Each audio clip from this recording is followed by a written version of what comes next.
Hi everybody, Potato here. A little while ago we went over a community post that highlighted what other videos you'd like to see coming from our channel other than our shorts, and a couple of other segments that we've begun. One of those things that we discussed was flight mechanics, and specifically what techniques do we use, Bacon and I, for the rotor wing and DCS in order for us to be successful with the implementation of our weapons and our airmanship. Now, before we begin with this kind of pseudo lesson, I want to preface gear. I think it's really, really important that you have the proper setup, and that does include a pair of rudder pedals in both of our opinions. Now, there's nothing wrong with only having a HOTAS, and in fact we ran that setup for a considerable amount of time, and it worked for us with every module except for the helicopters in DCS. And that's because with the joystick, which is now the cyclic, in the rotor wing modules, it requires a different level of precision. It requires a different level of concentration and curvature on your controls. You need to be very, very precise with.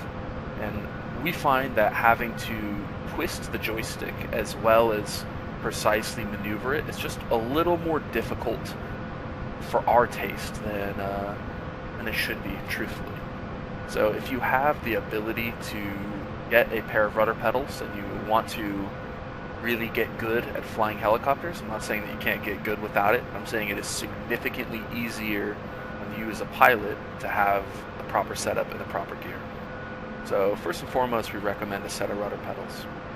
But with that out of the way, there's a lot of implied knowledge about the aerodynamics of helicopters, and specifically each module that you just need to know. Like with the Huey, I know that the way that the rotors are torquing and the way that the balance of the aircraft is set under power, I need to have the trim, which is in the upper left-hand corner here, set to the bottom left-hand corner of my little quadrant, which is showing me the control grid. I do run a 15% curvature, 10 to 15% curvature on both the X and Y axis of my joystick, and I use a trim to center trimmer. What that means is every time I hit the little trimmer button, I cannot maneuver the cyclic unless I put my joystick at the center of my my control axis on my actual HOTAS. That seems a little confusing. If you just hop in DCS and you trim your aircraft, you'll know immediately what I'm talking about. If you trim it, leave it in default. If you, let's say, have your cyclic going forward and you trim it, it's trimming where your cyclic position is center, which means you'll be going like super, super far forward.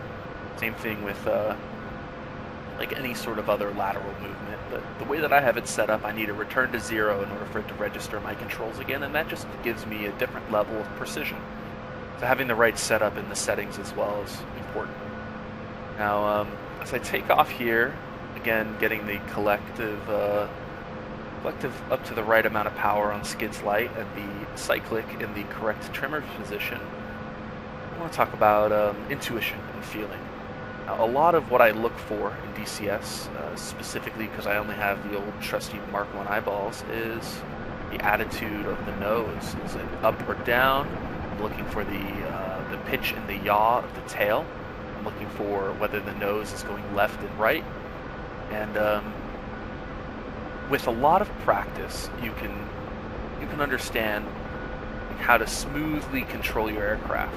And if you're struggling even taking off in a position where you can't even stabilize the nose, it's okay. It just takes a lot of practice. And this is something that after, I don't know, if there was a tracker, I would probably be ashamed of it at this point. But it's well over 1,000 hours in at least the Huey and the MI8, and I'm working up there with the MI24. It just hasn't been out for long enough for me to reach such flight hours yet with it, but getting really comfortable with your modules is integral.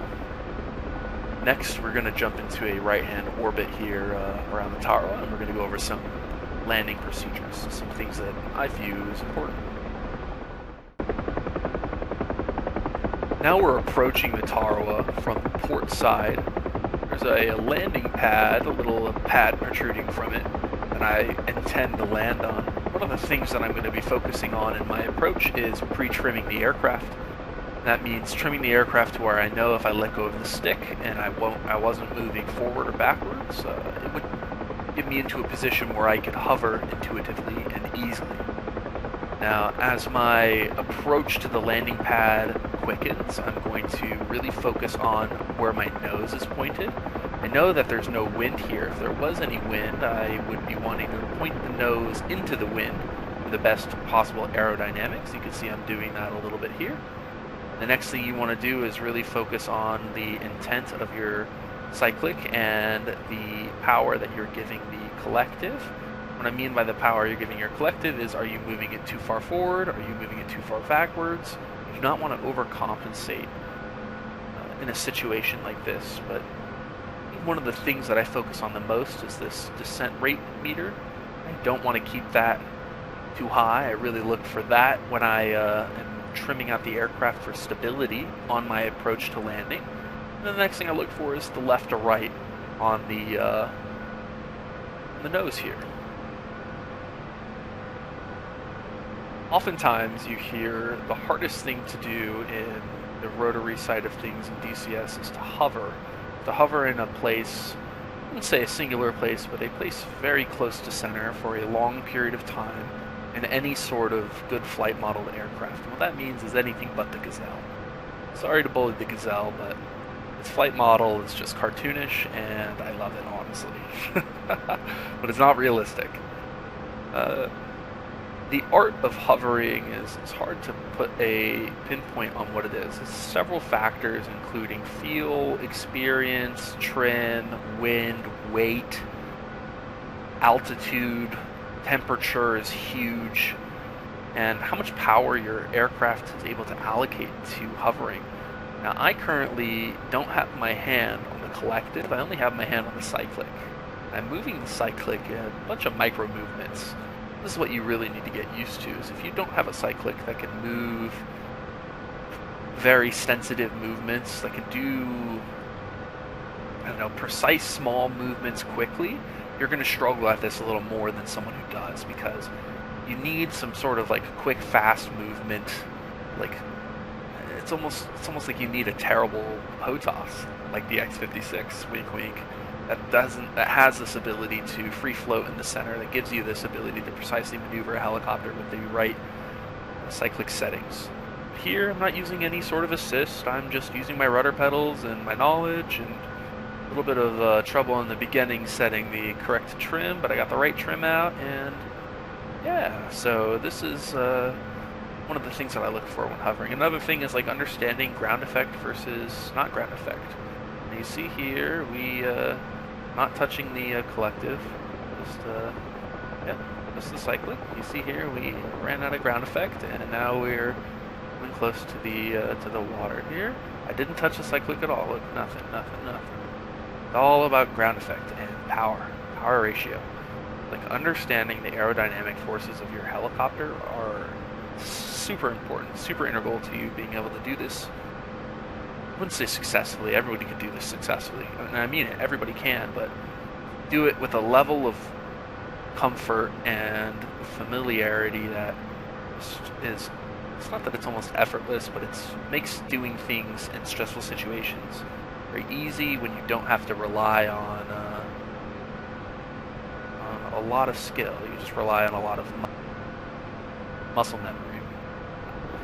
Now, I am not pulling the Huey very hard right now. I'm going about 100, 105 knots, and what we're going to do is to show you why pulling the aircraft really, really heavy is, it's okay at DCS. You know, I wouldn't do this in real life, obviously, but you know, as long as you keep it in the Huey below that red line, right in that yellow, you can pull a lot of collective, and you can go 120 knots on the ground lightweight. And this is a very, very fast Huey. And again, for those that don't fly this model or this module very often, like I am steaming right now in this thing, and it couldn't be more natural, it couldn't be easier.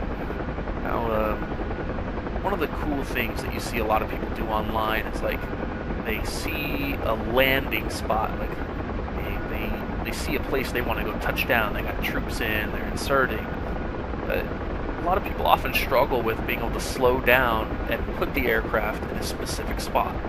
Now, when I mean this comes with time and practice, this really does come with time and practice, but in this case, I'm going to show you a good example of what it's like to put an aircraft down on a spot that you deem is necessary.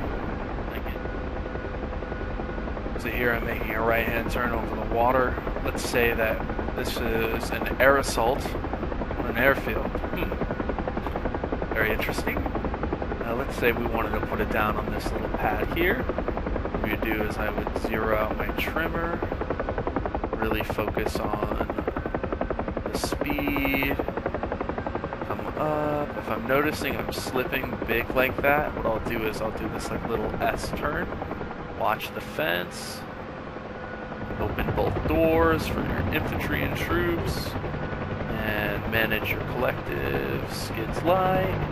Everybody get the hell out. Everybody's out. Everybody's out.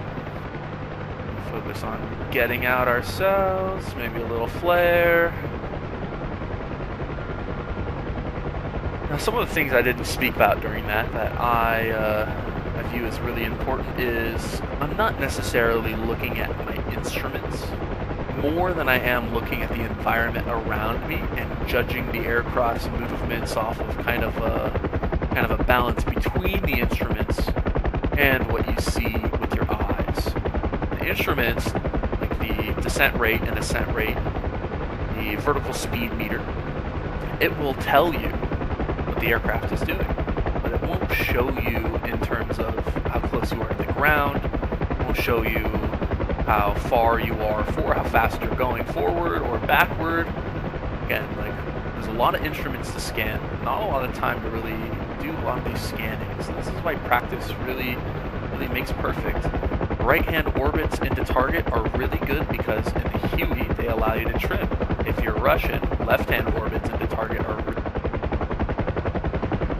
really good. I apologize. Because again, it allows you to trim into your targets. Alright everybody, I hope you enjoyed our video. I think that I already put a top takeaway from this video, and that's practice. Honestly,